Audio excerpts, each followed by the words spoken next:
आप देख रहे हैं धोरों की धार और इसमें सबसे पहले बात करेंगे बहुचर्चित कांड की, विधायक कोष कमीशन कांड। आरोपी विधायकों के खिलाफ एक्शन शुरू, विधानसभा सदाचार कमेटी ने किया तलब। ये बड़ी और अहम जानकारी आपके साथ साझा करेंगे और इस पूरे मामले को लेकर तमाम जानकारी 19 दिसंबर को कमेटी के सामने पेश होना होगा। रेवंत राम, अनीता जाटव और रितु बनावत पर गंभीर आरोप लगे हैं। विधायक कोष की एवज में कमीशन मांगने का आरोप लगा है। हालांकि तमाम आरोप लगाते हुए और इसी के साथ जानकारी यह भी मिल रही है कि 19 दिसंबर को कमेटी के सामने पेश होना होगा। अब ये तीन नाम जिसको लेकर चर्चा हो रही है, 19 दिसंबर को कमेटी के सामने पेश होना है। रेवंत राम, अनीता जाटव और रितु बनावत पर गंभीर आरोप लगे हैं। इन तीनों नामों को लेकर चर्चा भी हो रही है। जो वीडियो वायरल हुआ है उसमें जो तमाम बातें कही जा रही हैं उसको लेकर भी सवाल उठ रहे हैं। फंड के बदले कमीशन को लेकर तमाम गंभीर आरोप लगाए गए हैं। हालांकि आपको बताते चलें कि निर्दलीय विधायक, कांग्रेस के विधायक, बीजेपी के विधायक, इन तीनों के नामों को लेकर अब चर्चा हो रही है कि आखिर जो ये वीडियो सामने आया इसमें जो तमाम बातें कही जा रही है उसको लेकर अब इसे कैसे जस्टिफाई किया जाए और इसको लेकर तमाम सवाल उठ रहे हैं। सरकार की जवाबदेही हो या फिर तमाम जो आरोप लग रहे हैं उसको लेकर तीनों की अपनी अपनी प्रतिक्रिया हो या फिर विपक्ष के उठते हुए सवाल, वो तमाम चीजें इस पूरे कमीशन कांड से जुड़ते हुए नजर आ रहे हैं। मामला लगातार आपको बता रहे हैं। हालांकि इसमें जो बड़ा अपडेट है वो ये कि 19 दिसंबर को कमेटी के सामने पेश होना होगा, क्योंकि इस वीडियो के साथ तमाम आरोपों के चलते अब एक के बाद एक तमाम नई कड़ियां इसमें जुड़ती हुई नजर आ रही है। मामला विधायक कोष कमीशन कांड का है। आरोपी विधायकों के खिलाफ एक्शन शुरू हो चुका है। विधानसभा सदाचार कमेटी ने एक्शन लेते हुए तलब किया है और 19 दिसंबर को तीनों को पेश होना होगा। इस पूरे मामले को लेकर जितने भी आरोप तीनों विधायकों पर लग रहे हैं उसको लेकर अपनी सफाई देनी होगी। निश्चित तौर पर इसमें कई बातें उठकर सामने आ रही हैं। हालांकि माना यह भी जाता है कि जो विधायक कोष का फंड है वो लोगों की जन सुविधाओं के लिए, विकास के लिए इस्तेमाल किया जाता है और इतना फंड सालाना दिया जाता है कि इसे इस्तेमाल किया जा सके। अब इसी के साथ सवाल ये उठता है कि आखिर इसमें कमीशन कांड कैसे जुड़ गया और जो तमाम आरोप लग रहे हैं उन आरोपों को लेकर भी चर्चा हो रही है।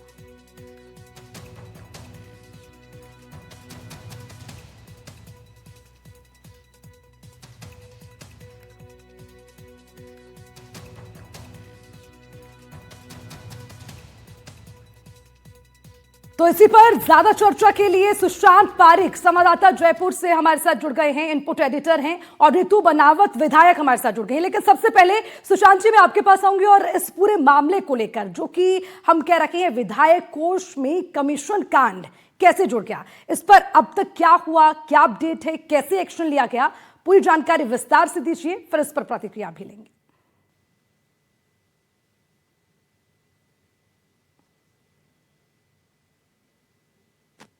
सरकार की तरफ से कहीं गंभीरता दिखाई गई है, विधानसभा कमेटी की तरफ से गंभीरता दिखाई गई है। इन सब मसलों को लेकर अब 19 तारीख को तीनों विधायकों को सदाचार समिति ने बुलाया है। सुबह 11 बजे सदाचार समिति के समक्ष तीनों विधायक पेश होंगे, अपनी बात कहेंगे, तथ्यों के साथ पूरे फैक्ट रखेंगे और जिस तरीके से तीनों विधायकों की शुरुआती जो राय है, शुरुआती जो बयान है, उनका कहना कि जो वीडियो है वो फर्जी है, उसमें जिस तरह के आरोप लगाए गए हैं वो निराधार हैं। और रितु जी हमारे साथ हैं, वो तो सीबीआई की जांच की है। तो सदाचार समिति 19 तारीख को सुबह 11 बजे तीनों से जवाब तलब करेगी, तथ्यों के आधार पर बातचीत करेगी, उनको अपना पक्ष रखने का मौका। कमेटी अपनी पूरी करने का अधिकार विधानसभा अध्यक्ष को ही होगा कि वो क्या संतुष्ट हो पाते हैं जब आपसे इस मामले में जिस तरह के आरोप हैं, जिस तरह के आरोप लगाए गए हैं वो सत्य पाए जाते हैं या नहीं। और अगर सत्य पाए जाते हैं, उनको लगता है कि कहीं गड़बड़ हुई है, तो फिर वो निलंबन या सदस्यता खत्म करने जैसा फैसला भी ले सकते हैं। और उनका जो फैसला होगा विधानसभा अध्यक्ष का, उसको कहीं चैलेंज भी नहीं किया जा सकता। तो अपने आप में सरकार के स्तर पर एक जांच कमेटी काम कर रही है, सदाचार समिति अपना काम कर रही है, विधायकों को मौका मिलेगा सारे तथ्य फैक्ट जिस तरीके से वो कह रहे हैं कि ये वीडियो जो है वो गलत है, आरोप गलत है, इस तरह का कोई उनकी तरफ से कृत्य नहीं किया गया। और चूंकि मामला बहुत गंभीर भी है और जनता के पैसे से जुड़ा हुआ मसला, लोकतांत्रिक व्यवस्था से जुड़ा हुआ मसला, लिहाजा विधायकों को पूरा मौका मिलेगा अपनी बात रखने का और तथ्यों के साथ उनको 19 तारीख को सुबह 11 बजे सदाचार समिति के देखने वाली बात होगी कि जिस वीडियो का जिक्र हो रहा है, हालांकि एनडीटीवी राजस्थान इस वीडियो की पुष्टि नहीं करता, लेकिन इस पे लग रहे आरोप कहीं ना कहीं सीधा जनता से जुड़े हुए हैं। और इसी पर सबसे पहले रितु जी हमारे साथ बनी हुई है, उनसे पूछते हैं। रितु जी, जितने आरोप लग रखे हैं इस वीडियो में, जो कमीशन कांड की बात की जा रही है, सबसे पहली प्रतिक्रिया आपके इस पर क्या, आप क्या कहेंगे? यह आरोप सच है, निराधार है?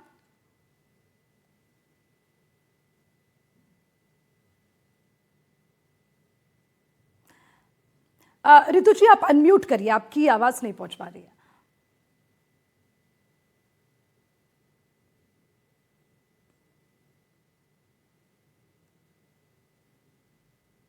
जहां तक आरोप लगाना और आरोप सिद्ध होना, दोनों बातों में फर्क है जी। आप मेरा वीडियो साफ तौर पे देख पा रहे हैं।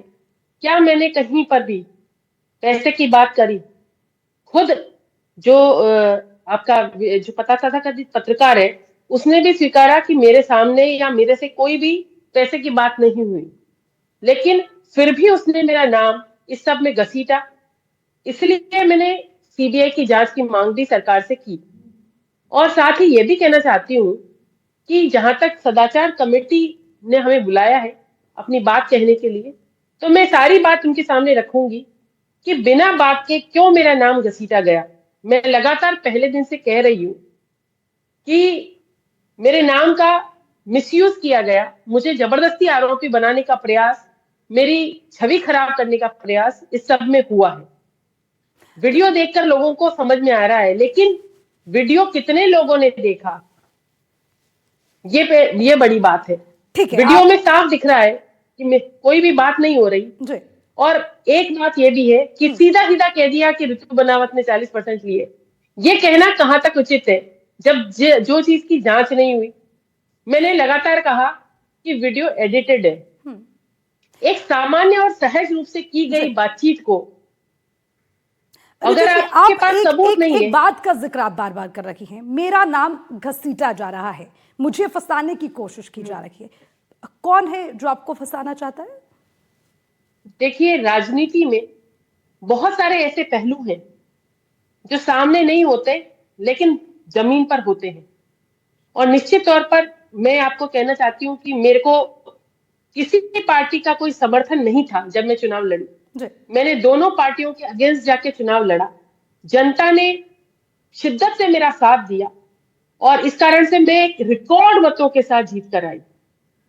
तो ये एक बड़ा प्रश्न होता है कि बार बार ऋतु बनावत को टारगेट क्यों किया जा रहा है? ये पहली बार नहीं है, पहले भी किया गया, लेकिन हर बार ऋतु बनावत को टारगेट किया जाना, इसकी जांच कौन करेगा? ये मेरा पक्ष है। रितु जी, आप निर्दलीय विधायक हैं, स्वतंत्रता से आपने लोगों के मन को जीता, आपकी छवि को खराब करने की बात की जा रही है, लेकिन फिर भी आप खुलकर वो नाम नहीं ले रहे। जैसे कि मैंने बार बार आपसे ये पूछना चाह रही हूँ कि कौन लोग हैं जो आपको फंसाना चाहते हैं? मैं यही तो कह रही हूँ, जो लोग ऐसा कर रहे हैं। देखिए, खुलकर मैं किसी पर आरोप इसलिए नहीं लगा रही, किसी का नाम इसलिए नहीं ले रही कि पूरा मामला क्या है बेसिकली, जो वीडियो बनाया गया, जो पत्रकार जिस तरीके से बातें सामने आ रही हैं, पूरी कहानी क्या है अगर आप समझा पाएं। क्यों आपसे मुलाकात हुई, किस पर्पज से आपकी मुलाकात हुई, क्या कहा गया और आपने उस वीडियो में जो जो कहा है, क्या एक बार थोड़ा संक्षेप में बता पाएंगी कि पूरा प्रकरण क्या है? ये बिल्कुल, मैं आपको पूरी बात बताती हूँ। 6 महीने, 4 महीने, 5 महीने से उस व्यक्ति का, मनमोहन माथुर के नाम से, मेरे पास फोन आ रहा था कि मैडम आपसे मिलना है। जनरली कोई फोन आता है तो मैं उठाती हूँ, सबसे बात करती हूँ। मैंने फोन उठाया कि मैडम आपसे मिलना है। पहले तो उन्होंने कभी मुझे बताया भी नहीं था कि मेरे को खादी के किसी काम से मिलना है। फिर उन्होंने 2-3 बार बात हुई, उसके बाद उन्होंने बताया कि मैं खादी का काम करता हूँ, मैडम आपसे मिलना है। और जब मैं चुनाव जीत कर आई, तब क्योंकि मैं जहां बयाना में रहती हूँ उसके जस्ट सामने घर का गेट खोलेंगे तो जस्ट सामने खादी भंडार, गांधी सेवा सदन के नाम से खादी भंडार, जो बयाना में बहुत पुराना इंस्टीट्यूट है, आज से नहीं है, आजादी के बाद से वो इंस्टीट्यूट वहां पर बना है। जिस कॉलोनी में मैं रहती हूँ उसका नाम भी गांधी सेवा सदन के नाम से, आप मेरे एड्रेस में भी देख पाएंगे कि वो मेंशन रहता है। तो वहां के लोकल व्यक्ति मेरे पास आए थे कि मैडम आप विधायक बन गई तो आप हमको कुछ काम दीजिए। मैंने उस व्यक्ति को भी यही बताया जो मनमोहन माथुर के नाम से मेरे पास आया, कि वो लोग मेरे पास आए, मेरे से काम मांगा, मैंने उनको काम दिया।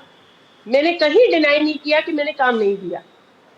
मैंने पहली बार विधायक थी, विधायक निधि में जो चीजें गाइडलाइन में है उसी के अनुसार मैंने उनको काम दिया। लोकल व्यक्ति, कोई भी व्यक्ति मेरे पास, जो मेरे क्षेत्र का व्यक्ति कोई समस्या लेकर आएगा तो उसका समाधान करने की जिम्मेदारी मेरी होती है। तो उनको मैंने काम दिया। और मैंने जब सीओ साहब जो है तत्कालीन, उन्होंने मुझसे कहा कि मैडम आप दरी पट्टी का काम मत दीजिए, इससे प्रॉब्लम्स होती हैं। लोगों का वेरिफिकेशन जब होता है काम का, तो वो चीजें अगर धरातल पर नहीं मिले तो आपकी छवि खराब होती है और आपकी इमेज बहुत अच्छी है। तो मैंने कहा ठीक है सर, अभी जो मैंने काम दे दिया आप वेरिफिकेशन करा के उनको कर लीजिए। तो मैंने उनको ये बात मैंने पूरी बात उस तथाकथित पत्रकार को बताई कि ऐसा ऐसा हुआ। अब उसमें क्या झोलझाल समझा उसने या वो क्या समझ रहा था मुझे नहीं पता, पर मैंने उसको लगातार मना किया कि मेरे पास इस साल के बजट तो में क्या वीडियो आपको लगता है एडिटेड है ये, या जो आपकी बातचीत हुई उसमें कुछ देखिए, जोड़ा गया है? मेरे से जो बातचीत हो रही है उसमें बहुत जो मेरा पार्ट है, जहां पर मेरे से बातचीत हो रही है उसमें 2-3 बातें उसने छोड़ी। बाकी कई जगह उसने जो ऋषि बंसल जी जो मेरे हस्बैंड है उनके साथ जो बातचीत हुई है उसमें तो कई जगह उसने कट लगाए हैं। यानी कि रितु जी, आप साफ तौर पर ये कह रही हैं कि जो वीडियो है जो लगातार वायरल हो रहा है वो एडिटेड है, ये आप साफ शब्दों में कह रही हैं? जी बिल्कुल बिल्कुल बिल्कुल, वो वीडियो एडिटेड है। और बहुत सहजता से मैंने उसे मना करने की कोशिश करी, पर एक व्यक्ति कोई आपसे बहुत दूर से मिलने आया तो आप सीधा उसको ये नहीं कहते कि भाई मैं आपसे बात नहीं करूंगा या मैं आपसे आपकी समस्या का समाधान नहीं करूंगा, ठीक है देख लेंगे। लगातार मैं इस वीडियो में कहती नजर आ रही हूँ, फिर भी उसका आग्रह मेरे से हो रहा है कि मैडम आप तो, उसने मुझसे जब मैं हॉल में बैठ के बात कर रही थी तब भी उसने मुझसे कहा कि मैडम आप तो अगले साल के लिए दे दो। तब भी मैंने उससे मना किया कि मैं ऐसे नहीं देती और मैं नहीं दे पाऊंगी। फिर उसने जब ज्यादा मेरे को रिक्वेस्ट की तो मैंने कहा ठीक है देख लेंगे, मैं सीओ साहब से बात करती हूँ कि वो क्या कहते हैं इस विषय में। ये क्लियर वीडियो में भी है। फिर भी मेरे नाम का मिसयूज किया गया। फिर मेरे पति देव से बात होती है जिसके लिए मैंने उसको इस पत्रकार को नहीं कहा कि तुम जाकर मेरे हस्बैंड से बात करो। अगर मेरे मन में कुछ होता मैं उससे कहती ना कि आप जाके मेरे हस्बैंड से बात करो। वो आया कि सर मेरे को आपसे बात करनी है।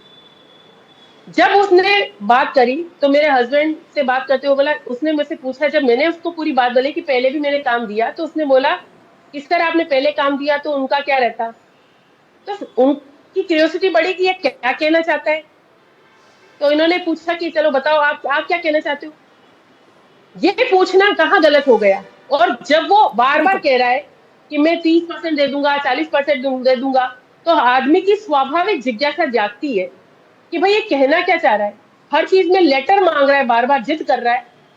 इसलिए उससे कहा गया कि भाई देखते हैं, देखो देंगे पैसे, लेकिन तू बता कैसे करेगा। रितु जी कह रहे हैं क्या कि मेरे आपके क्षेत्र में हस्बैंड जो के साथ अधिकारी है उनकी उनसे डील हो बात गई मैं थी, नहीं कर सकती जिस तरह थी के क्या? आरोप लगाए गए, जिस तरह की बातें कही गई कि स्टिंग में आपके पति के साथ, ऋषि जी के साथ उनकी डील हो चुकी थी। जी डील की बात वो कर रहा है पत्रकार, तो मैं यही तो कहना चाहती हूँ कि डील कैसे कहोगे। उसने 50,000 देने की कोशिश करी, उसको बंसल जी ने मना कर दिया, उसको बिल्कुल मना कर दिया। उसने कहा कि काम होने के बाद दे देंगे। ये बात भी वीडियो में नहीं है। वीडियो में वो साफ पैसे लेने से मना करते नजर आ रहे हैं कि ये नहीं चलता, ये नहीं चलता, ये कहते नजर आ रहे हैं। अब रितु जी दो मुख्य चीजें यहाँ पर हैं। रितु जी दो मुख्य चीजें, एक जो पूरा जो घटनाक्रम है उसको एनडीटीवी राजस्थान पर आपने रखा, और दूसरा जो आरोप इस वीडियो के आधार पर जो आपके अनुसार एडिटेड है, आप कह रहे हैं। तो अब अगला कदम आपका क्या है? क्या इसके खिलाफ कोई शिकायत, अगला एक्शन क्या होगा? क्योंकि ये तो सीधा तो आपकी छवि पर सवाल है। यही बात है जिससे मैं आहत हूँ कि बिना किसी कारण के मेरी छवि को खराब करने का प्रयास किया गया। मैंने पहले दिन से, जिस दिन से ये खबर छपी, उस दिन से आप देख पा रहे होंगे कि मैंने अपनी बात कहने में कोई कमी नहीं छोड़ी और पूरी मुखरता के साथ ये बात कह रही हूँ। जिसके मन में चोर होता है वो मुखरता से नहीं कह पाता है। मैंने तुरंत भास्कर को नोटिस भिजवाया अपने वकील के थ्रू। अभी तैयारी हो रही है, आज ही शायद एफआईआर भी मैं लॉन्च करने वाली हूँ और मुख्यमंत्री जी को सीबीआई जांच के लिए भी लिखा है। तो मैं अगर गलत नहीं हूँ तो मुझे किसी बात का डर नहीं है। सदाचार समिति के सामने भी मैं अपनी पूरी बात रखूंगी। आप देखिए कि गलत भास्कर था या गलत वो पत्रकार था, तभी तो 14 तारीख की न्यूज में और 15 तारीख की न्यूज में फर्क आ गया ना। आपने ऋतु नहीं देखा यानी कि होगा। अब एफआईआर की तैयारी आप कर रही हो और कल ऋतु जी, एक सवाल ये भी की- है ऋतु जी, हाँ एक सवाल ऋतु जी से ये है कि ऋतु जी, आप षड्यंत्र की बात कर रही हैं, आप एफआईआर की बात अब कह रही हैं, क्या लगता है कि ये केवल 3 विधायकों का वीडियो है या और भी बाकी विधायकों को इस तरीके से मैं आपको टारगेट किया बताना गया है, जैसा चाहती कि हूँ, आप कह रही हैं? मैं आपको बताना चाहती हूँ कि जब वो व्यक्ति मेरे पास आया था, उसने मेरे से बोला कि मेरे पास बहुत सारे विधायकों से मेरी बात चल रही है और बहुत सारों के लेटर वो फाइल में लेकर आया था। आप जो पेपर देख पा रहे हैं मेरे हाथ में, वो किसी एक विधायक का था, लेकिन मेरे को इंटरेस्ट नहीं था, इसलिए मैंने उसको देखा भी नहीं, यूं के यूं उसको लौटा दिया। तो एक फाइल में उसके पास बहुत सारे कागज थे जिसमें वो दिखाना चाहता था, पर मैंने उसको देखे नहीं। तो कहीं ना कहीं मेरे को ये लगता है कि षड्यंत्र, नामों को मिसयूज करके बहुत बड़ा गेम जो है ब्लैकमेलिंग का है और इसकी जांच होनी चाहिए। आप हमारी जांच करा रहे, मुख्यमंत्री जी ने सिर्फ खबर के आधार पर हमें हमारे लिए जांच के लिए कह दिया, वो बहुत अच्छी बात है।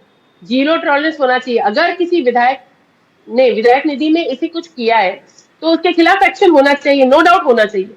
बट अगर कोई प्रूव कर सकता है कि मैंने किया है तो मुझे सजा मिले, लेकिन अगर प्रूव नहीं कर सकता, कोई अनुशंसा पत्र नहीं है, कोई आपके साथ पैसे नहीं मांगे गए, ना लिए गए, तो आप प्रूव नहीं कर सकते, फिर भी आप आरोप लगा रहे हो, तो उसके खिलाफ कार्रवाई कौन करेगा, ये मेरा सवाल। लेकिन ऋतु जी, आरोप अगर सही सरकार पाए से भी गए, है। ऋतु जी, आरोप अगर सही पाए गए जांच समिति की रिपोर्ट में, तो क्या आपका स्टैंड क्या होगा फिर?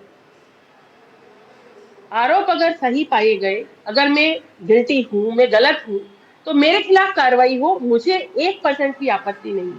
लेकिन अगर मैं सही गलत नहीं हूं तो उसके खिलाफ कार्रवाई हो, ये मेरे को चाहिए। ये सरकार से भी, स्पीकर साहब से भी मेरा निवेदन है।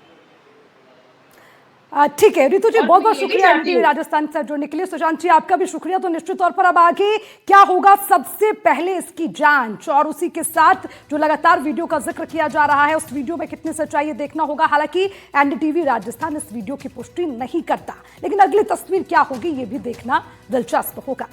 बढ़ेंगे आगे।